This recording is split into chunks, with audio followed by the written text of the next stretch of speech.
നിങ്ങളിത് എവിടെ പോയി കിടക്കരുത്? ഞാനിവിടെ ഉണ്ടടാ. വന്നാ നിങ്ങളിത് എവിടെ പോയി അടയിരിക്കായിരുന്നു? അടയിരിക്കണ ഞാനല്ല, നിന്റെ അച്ഛൻ കോഴി ഭാസ്കരൻ. ഞാൻ ഇവിടെ തന്നെ എന്റെ തന്തയ്ക്ക് പറയരുത്. ഞാൻ പറഞ്ഞ കാര്യം എന്തായി?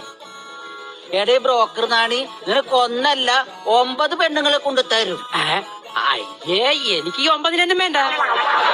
എടെ വൃത്തികെട്ടവരെ, നിനക്ക് പിന്നെ എങ്ങനത്തെ പെണ്ണുങ്ങളുടെ വേണ്ടത്? എനിക്ക് നല്ല തക്കാളി കവിൾ, വഴുതനങ്ങ മൂക്ക്, ചുമന്നുള്ളി ചുണ്ട്, വെള്ളരി നിറം.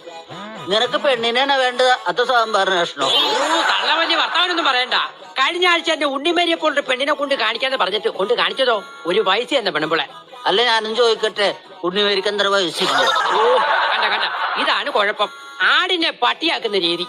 ഞാനെപ്പോഴാണ് ആടിനെ പട്ടിയാക്കിയത്? പട്ടി. ഞാൻ പറഞ്ഞല്ലോ, ഞാൻ കെട്ടാൻ പോകുന്ന പെണ്ണിനെ കുറിച്ച് എനിക്ക് കുറെ സങ്കല്പങ്ങളുണ്ട്. അവക്ക് നല്ല ബുദ്ധി വേണം. അത് ബുദ്ധിമുട്ടാണ്. ബുദ്ധി ഉണ്ടെങ്കിൽ അവൾ ആരെങ്കിലും കെട്ടുമല്ല. പ്രിയനെ എന്തുവരും പറഞ്ഞില്ല. ആദ്യം നിനക്കൊരു പെണ്ണ് കിട്ടുമോ നോക്കട്ടെ, എന്നിട്ട് വേണം ഇതൊന്നും നോക്കേ. ഏയ്, ഇത് മുഖം മാത്രമേ ഉള്ളൂ. ഫുൾ സൈസ് കാണണോ എനിക്ക്? അത് കല്യാണം കഴിഞ്ഞിട്ട് കാണാം. അതല്ലേ, എനിക്ക് ഫുൾ സൈസ് കാണണോന്ന്. എടാ, താഴോട്ട് താഴ്ന്നു കിടക്കാൻ പെണ്ണിനെ ഞാൻ എന്തിട്ട് കാണിച്ച് ഫോട്ടോ കൊടുക്കാനാടാ? അത് ശരി. അപ്പൊ കാല് തടഞ്ഞിരിക്കുന്ന പെണ്ണിനെ എന്റെ തലയെ കെട്ടിവെക്കാൻ നോക്കുവല്ലേ? അല്ല, തലക്ക് വെളിവിടാത്ത നിന്നെ കൊണ്ട് അങ്ങനെ ആ പെണ്ണിനെ കെട്ടിക്കൊന്ന് കളിക്കാൻ നിക്കല്ലേ. എന്റെ കൂട്ടുകാരനെ പറ്റിച്ച പോലെ എന്നെ ചതിക്കാൻ നിക്കല്ലേ. നിന്റെ കൂട്ടുകാരൻ എങ്ങനെ പറ്റിച്ചെന്നാടാ പറഞ്ഞേ? എന്റെ കൂട്ടുകാരന്റെ പെണ്ണ് നോക്കിയ മൊബൈലിൽ കൊടുത്തിട്ട് പെണ്ണാന്ന് പറഞ്ഞിട്ടേ അവളിപ്പോ വേറെ അടുത്തോട് പ്രണയത്തിലാണെന്ന്. ശരിയാണ്, അവൻ മൊബൈൽ പോലെയാണെന്ന് പറഞ്ഞു. പക്ഷെ ഞാൻ അവളോട് പറഞ്ഞ് ഡോൾസുമ്മാണെന്ന്. അതാണ് അവള് വേറെ ആളുടെ കൂടെ പോയത്. പിന്നെ അവളുടെ ചേച്ചി എന്ന് പറഞ്ഞ ചൈന മൊബൈലാണ്. അതെന്താ? 6 മാസത്തിൽ കൂടുതൽ ആരോടെ നിൽക്കൂല. എന്റെ തന്നെ, എനിക്ക് ഇങ്ങനെയുള്ള പെണ്ണിനല്ല ആവശ്യം. എനിക്ക് നല്ല പരിശുദ്ധിയായിട്ടുള്ള പെണ്ണിനെ വേണ്ട. അപ്പൊ ഇത് വേണ്ട? എനിക്കിത് വേണ്ട. ഇത് നോക്കിയേ, വേറെ ഉണ്ടോ? ഇത് കൊള്ളാം കേട്ടോ. ഇത് കൊള്ളാം. ഒരു മിനിറ്റ്. നീ ഇത്തരം മൊബൈൽ നോക്കണ?